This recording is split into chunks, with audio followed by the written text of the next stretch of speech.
Hello guys, it's me, Red Baby Dinosaur, and today you're seeing a game that you can't get anymore. Today we're gonna talk about Project Cars, one of the best simulators out there, and how it failed to its own player base.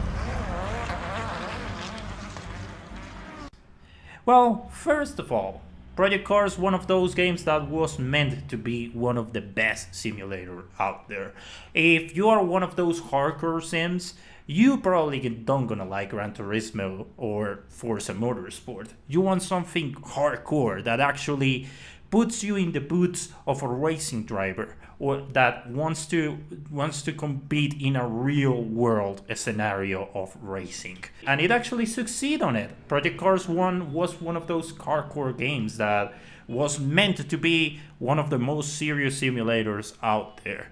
Same goes to Project Cars 2, the game you're seeing right now. A game that is so hardcore in its simulator roots that you can drive it with a controller. You actually need a wheel to basically play this game. Well, not necessarily. You can actually play it with a controller. I'm playing it right now, but you need to put all the vehicle assists on because it's pretty difficult if you have everything off. The game is pretty cruel to you if you're playing with a controller. But with that out of the way, one of these games were acclaimed by the sim community because they were what they wanted, a really hardcore sim that basically had all the difficulties, all the stuff that makes racing so good, and make racing drivers kind of a heroes of its own. And later on come out Project Cars 3. And this basically started the all the meltdown and basically the chain of failing of the Project Cars franchise. What Project Cars 3 was, basically they tried to be more generic. They tried to bring more people to the franchise. They thought that the hardcore scene players they had weren't enough. They wanted to be more friendly, bring more people to experience racing games.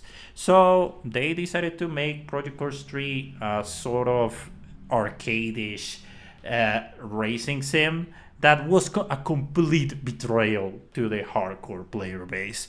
The game is well known to be easy to drive. It don't have many assists, to be really cheap in terms of the menus and all that, because this game was also released on the kind of same year of the one of the worst games ever, that is Fast and Furious Crossroads. Yeah, that same game that I tried to get and play as a meme on this channel, but it's quite rare to find a copy. But basically they have these two projects, the Fast and Furious Crossroads and Project Cars 3, and amusingly both failed. But one well known for being one of the worst games ever, and the other for basically being the example of how you should not betray your hardcore player base, to basically abandon your roots to try to get more players and with that case more money of copies. And funnily enough, that didn't work for SMS, or Slightly Mad Studios. The game was a flop. Because they entered to a genre that had a very tough competition. Like, arcade racing games are pretty dominated by the Horizon series, and also they entered to the Crew 2. So it was pretty difficult to compete there. Because if you want an arcade experience, why you should not get a Need for Speed? Or if you're on Xbox, Forza Horizon 4 or 5. Or if you are on PlayStation, you can get the Crew 2. Even when and even more when that game goes on sale a lot of times. So why do you need to get Project Cars 3? So that's the thing. And Project Cars 3 was neither something that attracted the hardcore player base that I'm naming a lot, but also the generic player base that wanted to attract. So the game flopped, and now We're going to for basically the present. On November of this year, Slightly Mad Studios, the household creator of the Project Cars saga, got dissolved by Electronic Arts, and they halted the Project Cars 4, the next deliver of the Project Cars franchise. So basically, a whole era and a whole franchise of games got completely gone, obliterated by the bad decisions of Slightly Mad Studios. It's basically a tale of misfortune, a tale that basically led to a game be completely gone, thanks to one bad title. This game, the one you're seeing right now, is Project Cars 2. It's one of my favorite games on the PlayStation 4, and because of the reason of the car selection. The car selection is so rich and so good.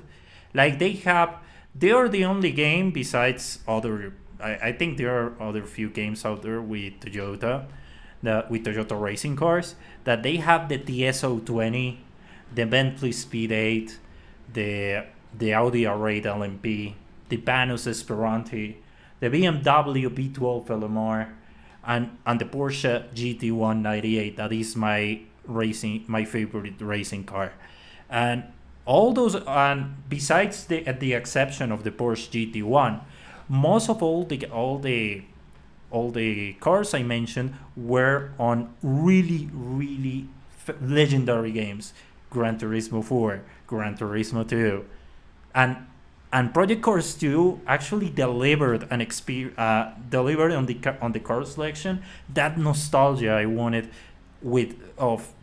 back then when I was playing Gran Turismo 4, trying to get first place in my Audi R8 LMP1, or in Gran Turismo 2 when I was a kid trying to win money with my Nissan Silhouette R30 that is also in Project Cars 2. Sadly, you can't get this game anymore because it got delisted on September. But if you have a copy, you can actually play multiplayer and still enjoy this game. That's it for today. Let me know what did you think in the comment section about Project Cars 2 and the whole Project Cars saga. Do you heard about this franchise, or is the first time you heard about this franchise? Let me know in the comment section right below your opinions, your suggestions. Leave a like and subscribe and hit that notification button if you like what you saw.